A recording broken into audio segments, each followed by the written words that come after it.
আপনার নাতির আলাদা ঘর লাগবে বাবা, ও তো বড় হচ্ছে, এভাবে আর কতদিনই চলে বাবা, আপনি দয়া করে বাহিরের ঘরে একটু শিফট করেন। ছেলের বউয়ের কথাগুলো শুনে অবাক হয়ে তাকালেন বৃদ্ধ লোকটা। বয়স তো বাড়ছে, ৭৮-এ পা দিয়েছেন এই তো কিছুদিন হলো। বাহিরের ঘর মানেই তো সোফা কাম বেডটিতে কিভাবেই বা থাকতে পারবেন তিনি, কিন্তু নাতির প্রয়োজনটাও তো ফেলে দেবার মতো নয়। সত্যি তো নাতিটা তো 5-এ উঠলো, যদিও একটা তৃতীয় বেডরুম আছে, সেটা তো আবার বৌমার ব্যক্তিগত জিনিসে ভর্তি। সংসারে সিংহভাগই খরচ করেন বৃদ্ধ লোকটি, তার নামেই সমস্ত ব্যাংক ব্যালেন্স। কারো কাছে হাত পাতার প্রয়োজন পড়ে না, তবুও একসাথে সবাই আছে, এও কম কি। স্কুল থেকে নাতি ফেরার পর তার প্রতিক্রিয়া দেখে বৃদ্ধ লোকটা প্রায় অবাকই হয়ে গেল। নাতিটা মাকে জিজ্ঞেস করছে, এটা কেমন ব্যবস্থা মা?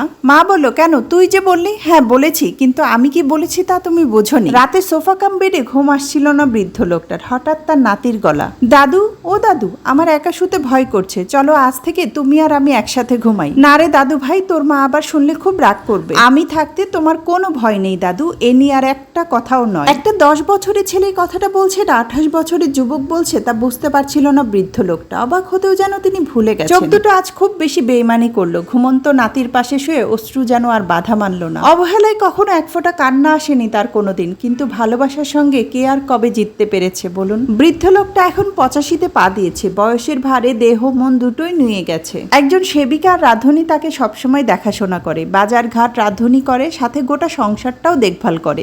ছেলের বউ 3 বছর হলে চলে গেছে নতুন ফ্ল্যাটে, তাকে দেখতে আসার অবশ্য তেমন সময় হয় না আর তাদের। নাতিটাও পড়াশোনার জন্য আমেরিকা চলে গেছে, 5 বছর হলো। 5 বছর পর পড়াশোনা শেষ করে আজ আমেরিকা থেকে দেশে ফিরছে। নাতিটাকে খুব দেখার ইচ্ছে করছিল, ফোন করব কি করব না ভেবেও ফোন করেছিল বৌমাকে। একবার দেখার ইচ্ছে প্রকাশ করেছিল, যদিও যাবার ইচ্ছে এক কথায় নাকচ করে দিয়েছিল ছেলের বউ। একা একা যেতেও পারবেন না, কেউ যদি নিয়ে যায় তাহলে না যেতে পারবে, কেই বা তাকে নিয়ে যাবে। ঠিক সেই সময় বেলটা বেজে উঠলো। কে এলো এ সময়? সকাল তো মাত্র সবে 8টা বাজে। রান্নার মাসি দরজা খুলতেই হঠাৎ একটা শব্দ কানে এলো, দাদু পড়ে যাবে তো খাট থেকে।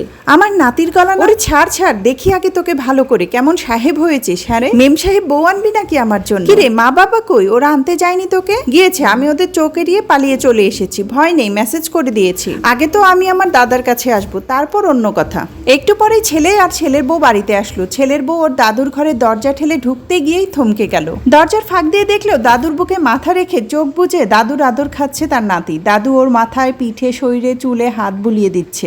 নাতিটা বলছে, দাদু তুমি তো ঠিক মতো দেখতেও পাও না, মোবাইলে আমার ছবিটা দেখে বলছো এটা কার ছবি? এমন সময় ছেলের বউ ঘরে ঢুকে বলল, তুই এখানে চলে এলি, তোর জন্য আমি কত রকমের রান্না করেছি, বাড়িতে চল, খাবি চল। নাতিটা শান্ত চোখে তাকিয়ে বলল, তোমরা চলে যাও, আমি এখানে থাকবো দাদুর কাছে, বিকালে গিয়ে তোমাদের সাথে দেখা করে আসবো। গল্পের লেখকের নামটা ঠিক জানি না, তবে গল্পটা যখন পড়েছিলাম তখন মনে হয়েছে মাঝে মধ্যে বৃদ্ধ বাবা মা ছেলে মেয়ের কাছে প্রিয় না হলেও নাতি নাতনির কাছে বৃদ্ধ দাদা দাদি, বৃদ্ধ নানা নানি প্রাণের চেয়েও বেশি প্রিয় হয়। যাই হোক না কেন, প্রিয় সম্পর্কগুলো, প্রিয় মুখগুলো যেন এরকমই প্রিয় থাকে সবসময়। যাই হোক, সন্ধ্যার নাস্তা করতে করতে আজকের ভিডিও থেকে এখানেই বিদায় নিচ্ছি। এতক্ষণ সাথে থেকে পুরো ভিডিওটি দেখার জন্য সবাইকে ধন্যবাদ। কথা হবে নতুন কোনো ভিডিওতে, সে পর্যন্ত ভালো থাকবেন সবাই। আল্লাহ হাফেজ।